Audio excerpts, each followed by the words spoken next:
Good evening, explorers. Good evening. That was weak sauce, guys. Let's try it again. Good evening, explorers. Good evening. Is that good enough? No. Let's try it again. Good evening. Well, welcome back to our final light-filled day at Story Station here on Adventure Island. Now, yesterday, what was yesterday's story? Somebody help me remember. Yesterday was the one in the wall. No, that was. That was the butterfly and the said. No, it's when the Buddha asked his father for his half of the money. Oh, yeah. Yeah, took his inheritance and wasted it and he was lost. Yeah, And when he came back, the father had a lot of joy, right? He was happy when he came back. We had joy in action as people celebrated what God celebrates when those who are lost are found. Because you can always come home, right? Now, the day before that, we had the paralyzed person, right? And his friends had faith that Jesus could heal. And the day before that, what was our first story? What was that first story? Moses and what did Moses see? What did Moses see? A burning bush. And It didn't burn up. It didn't burn up, but it did burn down. Right. So Moses learned to trust in God. So we had Moses trusting in God. We had the friends with faith in Jesus. And we had the father's joy in his son being found. Now tonight, we're going to talk about love. I'm sorry. Oh. But first, we have to do our theme verse from Isaiah 60, right? Can you say it with me? Arise, shine, your light has come. The Lord's glory has shone upon you. Good. Let's try something new tonight. We're going to say it 3 times. The first time, we're going to whisper. And then the second time, we'll say it like normal. And the third time, we'll say it really big and loud, okay? All right? Ready?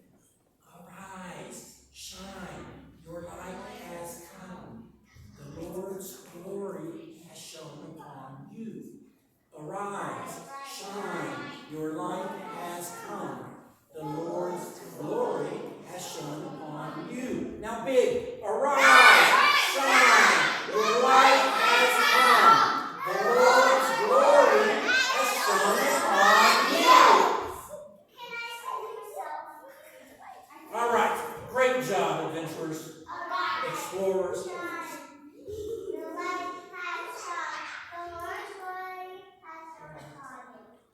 All right, so tonight's story is one of the most important stories of all.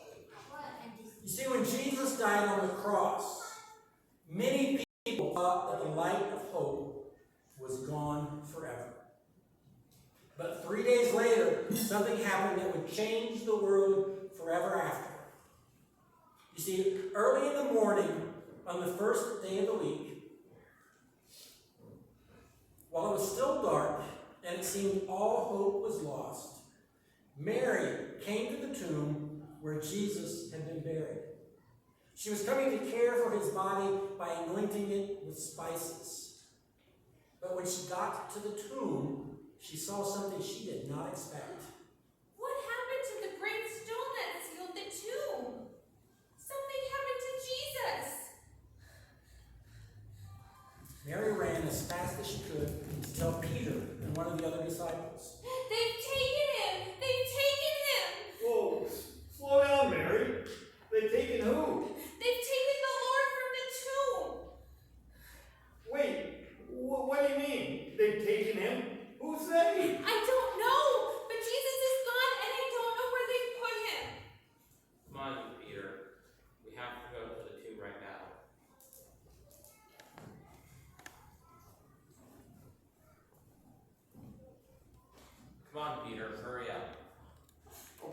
a second. Just go ahead and go on in the tomb. No, that's all right. I'll wait for you. What's the matter? It's very dark in there. Light a candle. My dog ate my candle. You don't even have a dog. It's so dark and tooby in there. You go first, Peter. Please, besides, doesn't the name Jesus gave you mean rock? Fine, move on my way.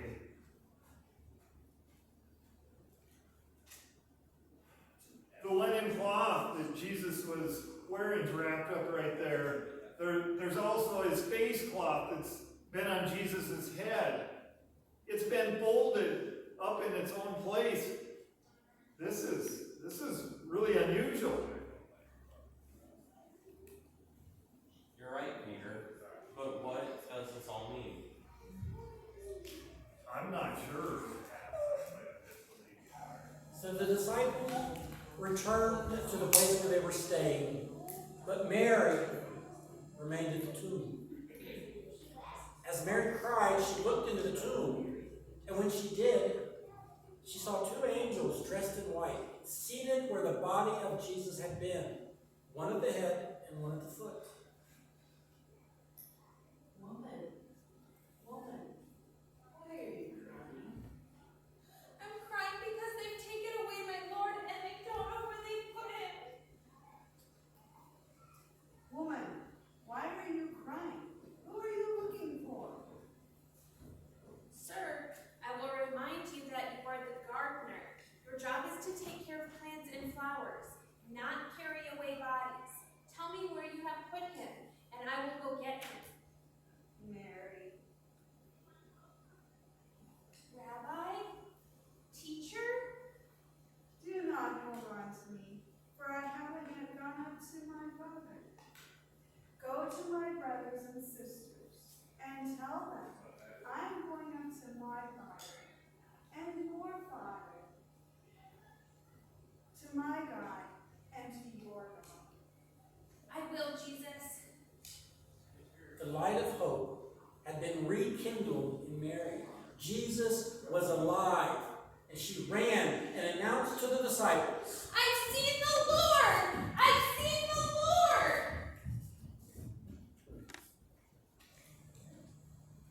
So, let's review. Who was the first to discover the tomb was empty? Mary. It wasn't the disciples? No, it was Mary. You're right. So what did she do as soon as she saw that the tomb was empty? Did she freak out and scream?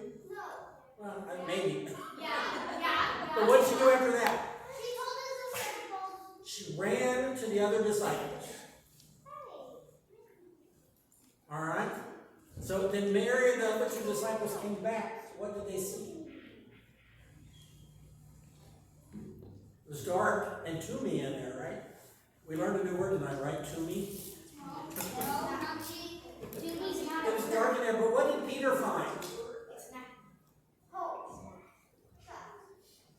The cloth that they wrapped the body in and the cloth they put over his face, how did he find them? They were all folded up neatly, weren't they? If somebody had come to steal the body, would they have folded those cloths up? No, they probably would have just left them lay.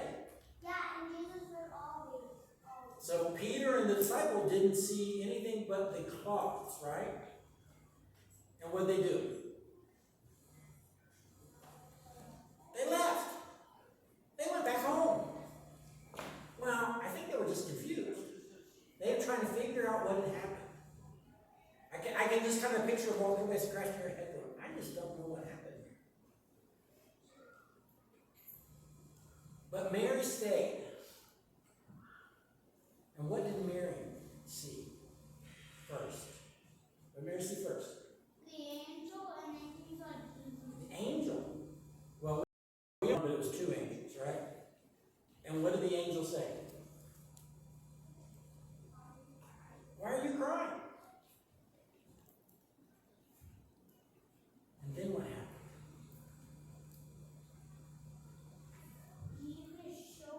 Jesus showed up. Did Mary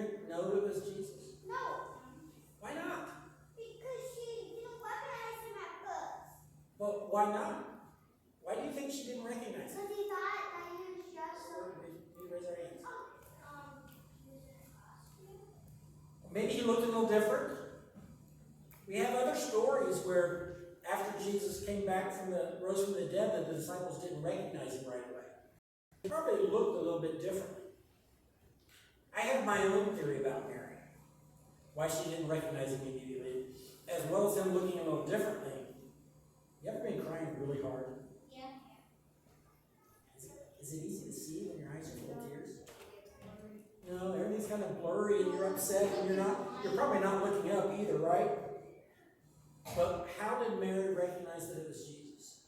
Because she stopped crying. What happened? She stopped crying. No?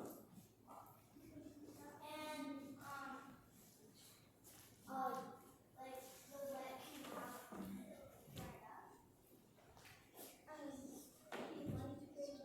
Well, before that. Did Jesus walk up and tap her on the shoulder? No. Yes. What did he do?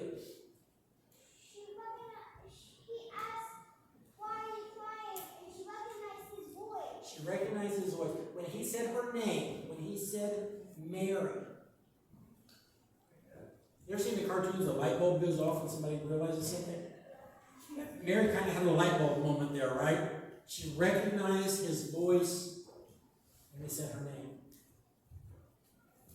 Can we recognize God's voice when he's talking to us? Yeah. Hopefully. Hopefully.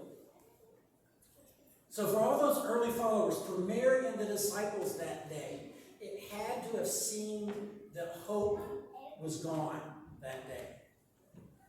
Jesus had died. Their friend, their rabbi had died.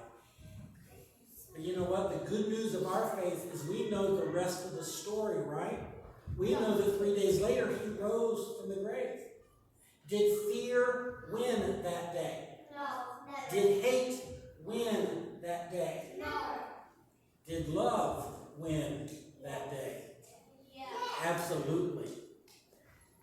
And we know, because we know that love won that day, that we have hope, right?